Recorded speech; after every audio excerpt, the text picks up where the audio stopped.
जय हिंद। देखिए आज का क्लास का टॉपिक है क्लास 9th में क्या है, आलेख बनाना है। 6.1 एक्सरसाइज 6.1 में क्वेश्चन आपके सामने बोर्ड पे लिखा हुआ है, आप देख सकते हैं। क्वेश्चन नंबर 10 का फर्स्ट x + 2y = 6 का आलेख खींचिए। आलेख मतलब हम पिछले बार बताए थे, जो चतुर्थांश बताया गया था, है ना, जिसमें बताया था आलेख का मतलब। देखिए यह है, इसको x अक्ष बोलते हैं, इसे x जस y और y डैश यहाँ पे मूल बिंदु होता है।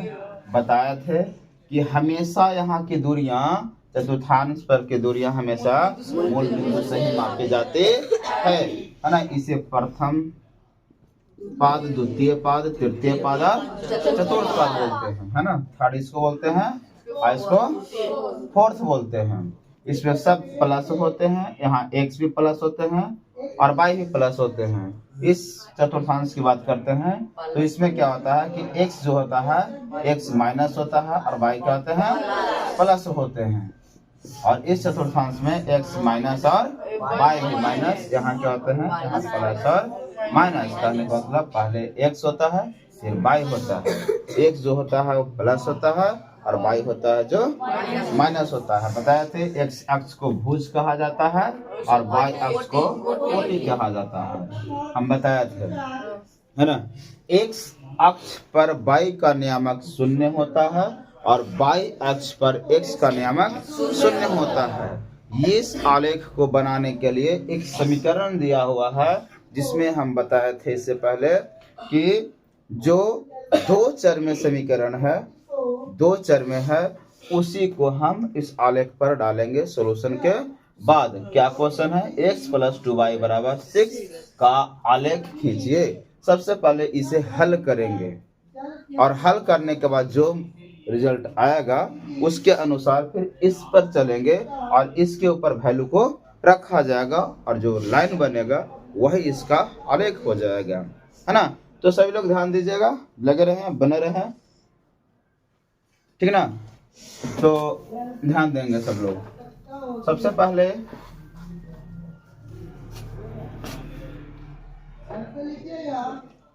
देखिए क्वेश्चन सब चलते हैं। x + 2y = 6। यहाँ हम लिख सकते हैं x = 6 - 2y। अब यहाँ इसके बाद हम और कुछ कर सकते हैं, नहीं कर सकते हैं। x के साथ यदि कोई गुणांक रहता तो भाई भाग में आ जाता। पता होना चाहिए कि कैलकुलेशन में यदि प्लस होता है तो उस तरफ बराबर के उस तरफ जाता है, तो माइनस होता है, माइनस रहता है तो प्लस होता है, भाग रहता है तो गुना में होता है और गुना होता है तो भाग में हो जाता है, ठीक ना।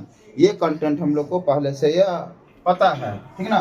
तो उसी के बेस पर हम काम किए हैं कि प्लस में 2y है, इसको उस तरफ किए हैं तो 2y माइनस में हो गया, है ना। 6 हो गया तो 6 हो गया, प्लस में जैसे था वैसे ही। इसके साथ कोई गुना नहीं है, इसलिए बट्टा में इसका कोई गुना नहीं होगा। बस इसके अनुसार अब हम मान सारणी ले लेते हैं। क्या लेते हैं, मान सारणी। देखिए मान सारणी हम मिनिमम 2 लेंगे और मैक्सिमम आपकी इच्छा के अनुसार जितना लेना है आप वहां तक जा सकते हैं। और इसमें आपकी इच्छा y का वैल्यू आप अपनी इच्छा से जितना लेना है, या तो माइनस में लीजिए, प्लस में लीजिए, 0 लीजिए, जो लेना है अपनी इच्छा के अनुसार। लेकिन इसका जो भी ग्राफ बनेगा, ग्राफ बिल्कुल आंसर में सेम आएगा। जो आपकी किताब से आंसर दिया हुआ है सबका आंसर सेम आएगा, बस आपका माना हुआ अलग होगा। जिस चतुर्थांश में एक का यहाँ आंसर ना, अगले कभी वही चतुर्थांश से होकर कटेगा और गुजरेगा, ठीक ना। तो यहाँ देखते हैं बाबू, सबसे पहले यहाँ रफ करते हैं। क्या करते हैं, रफ। आप लोग इस तरह से रफ लिख लीजिएगा, है ना। क्वेश्चन क्या है मेरा, y का वैल्यू कुछ लेते हैं अपनी मर्जी से। एक ले लूं, एक ले लेते हैं। तो x = 6 - 2 × y का वैल्यू कितना हो गया, 1 हो गया। क्यों y का वैल्यू 1 क्यों हुआ? अच्छा ये 2 क्यों ना हुआ? क्योंकि सर हम खुद से y का वैल्यू 1 ही लिए हैं, इसलिए हम y का वैल्यू यहाँ पे 1 दिए हैं। हाँ, अब की बार में हम 2 ले लेंगे, 3 ले लेंगे, -2 ले लेंगे, -3 ले लेंगे, है ना। तो इसी प्रकार से हम आगे की ओर बढ़ते चले जाएंगे। x का वैल्यू कितना हो गया, 6 - 2 और x बराबर कितना, 6 - 2 कितना हो गया, 4 हो गया, है ना। अब यहाँ पे देखेंगे कि y का वैल्यू कितना लिए, 1 लिए, तो x का वैल्यू कितना आ गया, 4 आ गया। बस एक बन गया। ये मेरे पास बोर्ड छोटी है और इसकी वजह से जगह नहीं है इसमें, इसलिए हम ज्यादा तो नहीं रफ करेंगे इसमें, ठीक ना। मिटाते भी जा सकते हैं, दूसरा कोई दिक्कत नहीं है। आप लोग स्क्रीनशॉट ले सकते हैं इसका, है ना। y का वैल्यू खुद से लिए हैं, 2 ले लेते हैं, है ना, 2 ले लेते हैं। तो देखा जाए तो x वाला कितना होगा, 6 माइनस 2 का 2, y का वैल्यू कितना लिया गया, 2, x का वैल्यू कितना, 6 माइनस 4, x का वैल्यू 2 का भी एक सिस्टम हुआ। जब हम y का वैल्यू 2 लिए तो x का वैल्यू भी 2 आ गया। कोई दिक्कत किन्हीं को, कोई प्रॉब्लम नहीं ना। चलिए नेक्स्ट है, यदि हम y का वैल्यू कुछ भी लीजिए, आप लोग बता सकते हैं, बताइए, -3 लिया जाए।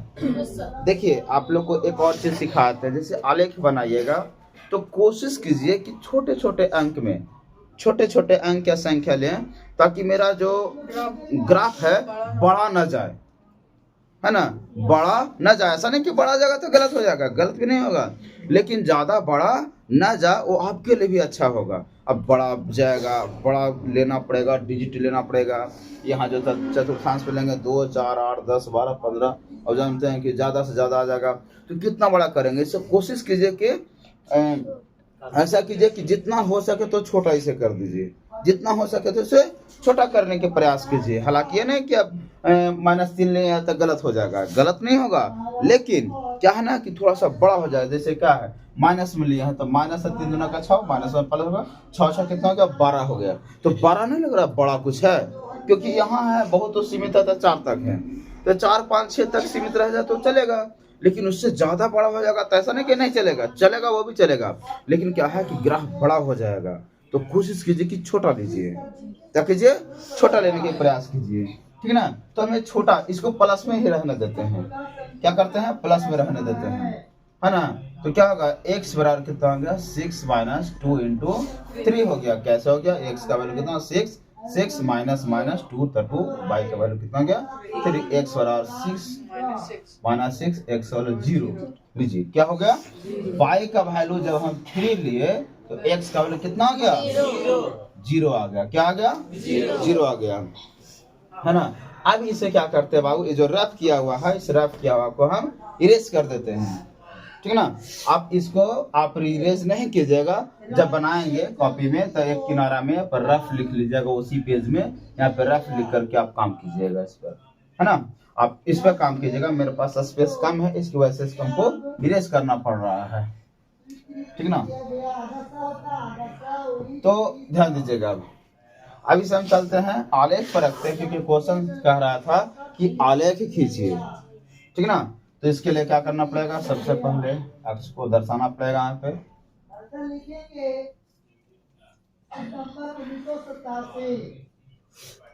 इसे बोलते हैं एक्स अक्ष और इसको एक्स अक्ष बोलते हैं, अक्ष, इसको भी अक्ष। ये होता है बाई अक्ष और यहाँ होता है बाई डैश अक्ष बोलते हैं। मूल बिंदु यहाँ का नियमांक 0, 0 होता है, यहाँ x भी 0 रहता है और y भी 0 रहता है, यहाँ x भी 0 और y भी 0 रहता है, ठीक ना। x अक्ष पर y का नियमांक 0 होता है, y अक्ष पर x का नियमांक 0 होता है, ठीक ना। यहाँ देखेंगे कि कहाँ तक मैक्सिमम वैल्यू गया हुआ, 4, है ना। 4 यहाँ तक लेंगे, 1, 2, 3, 4, 1, 2, 3, 4,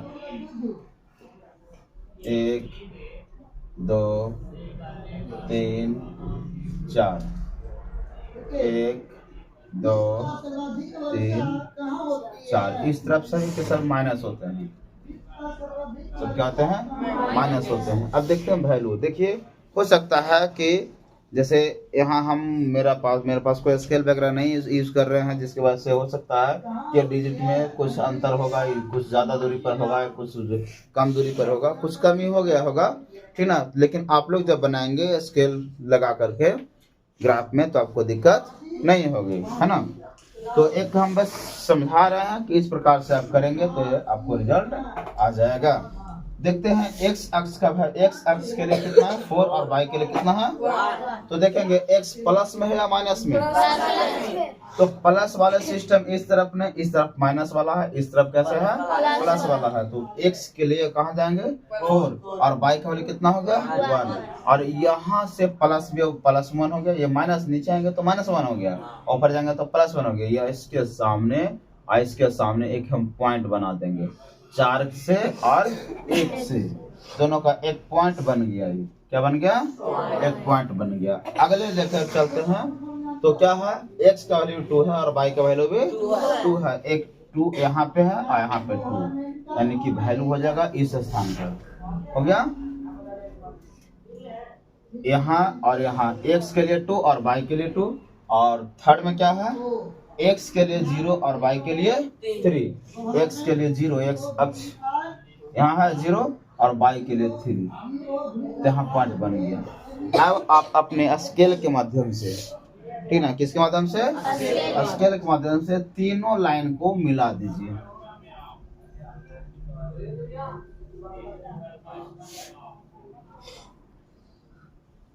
ये जो बनाना आपका ये किसका बन गया, सॉरी 2x प्लस 2y बराबर 6 का ये क्या बन गया आलेख बन गया। एक पॉइंट इस जगह पर, इसका नाम 0,3 और इसका नाम 2,2 और इसका नाम 4,1 का ये क्या बन गया आलेख बन गया। और इसी प्रकार से यदि इसमें क्वेश्चन एक और बोलता जैसे x + 2y = 6, जैसे आप 10th क्लास में आएंगे तो वहाँ भी पढ़ने के लिए है pair of linear equation in 2 variable. उसमें मिलेगा 2 चर वाले रैखिक समीकरण। जैसे यहाँ भी 2 चर वाले रैखिक समीकरण, इसमें एक ही समीकरण से बनाया जा रहा है, उसमें 2 समीकरण मिलेगा। उसमें क्या मिलेगा तो जिस तरह से ये बना है उसी तरह से अगले को ही बनेगा। और हो सकता है कोई इस तरफ से कट जाएगा या वो लाइन इस तरफ से चला जाएगा, जैसे ये लाइन इस तरफ से वो लाइन इस तरफ से, तो नेक्स्ट क्लास में आप लोग को बताई जाएगी। फिलहाल आज के लिए इतना ही। और क्लास कितना हो गया 9th का ये आलेख है। और इसके बाद वाली क्वेश्चन है जैसे कि 10 का फर्स्ट है, इसमें 2, 3, 4 और क्वेश्चन है। 11 में 2, 3, 4 और क्वेश्चन है। इसी टाइप का क्वेश्चन है 12 में भी है, 13 में भी है ना। तो आप इसे यूज कर सकते हैं और इसके आधार पर बना सकते हैं। ठीक, किसी तरह का कोई दिक्कत हो लाइक करें, उसके साथ कमेंट भी कर दें, और जो पे दिक्कत है बताएं, हम उसको कोशिश करेंगे कि आपको क्लियर हो जाए अच्छा से। ठीक है, थैंक यू, मिलते हैं नेक्स्ट वीडियो में आपसे। कल आपका एक नया टॉपिक स्टार्ट होगा जिसका नाम रहेगा यूक्लिड की ज्यामितीय परिचय, इंट्रोडक्शन ऑफ यूक्लिड्स ज्योमेट्री। ठीक ना। तो इनमें ये पढ़ाई जो होगा इसमें पढ़ने को मिलेगा यूक्लिड के बारे में पूरा। यूक्लिड का ज्यामितीय परिचय, ज्यामिति से उनका क्या लगाव था, कब उनका इसमें योगदान हुआ, कैसे योगदान हुआ, कैसे वो बताया, कैसे पढ़ाए, उनके कुछ अवधारणाएं था, कुछ अभिगृह थे, वो कैसे कैसे हम लोग पास तक पहुंचा, और क्या क्या मतलब उनका अवधारणा था और क्या क्या अभिगृह थे। ठीक ना। इसे कल बताया जाएगा। सुबह के क्लास 6:30 से लेकर के 7:20 तक की जो क्लास चलेगी, लगभग 50 मिनट का क्लास रहेगा। आप लोग को कल ऑनलाइन क्लास भी मिल सकता है जो यूट्यूब पर फ्री ऑफ कॉस्ट है, बिल्कुल 1 रुपया फी नहीं। और जीएस कोचिंग सेंटर और बाजार बेलागंज गया में आप सभी का स्वागत है। आप बिल्कुल आ सकते हैं। यहाँ पे गरीब से गरीब और अमीर से अमीर बच्चा ही पढ़ता है, और हर बच्चों को हर तरह से कंटेंट दी जाती है। यहाँ विकलांग बच्चा एवं अनाथ बच्चों को बिल्कुल मुफ्त पढ़ाई जाती है। आप यहाँ आकर एक बार देख सकते हैं। यहाँ का व्यूअर्स, यहाँ का रिजल्ट हमेशा अच्छा रहा है। यहाँ का हर एक चीज़, हर एक टीचर बहुत एक्सपीरियंस है और लगभग 10 से 15 वर्षों से लगातार इसमें कार्यरत है, और बहुत एक्सपीरियंस के साथ आप लोग को हर एक चीज़ मिलता रहेगा, ठीक ना।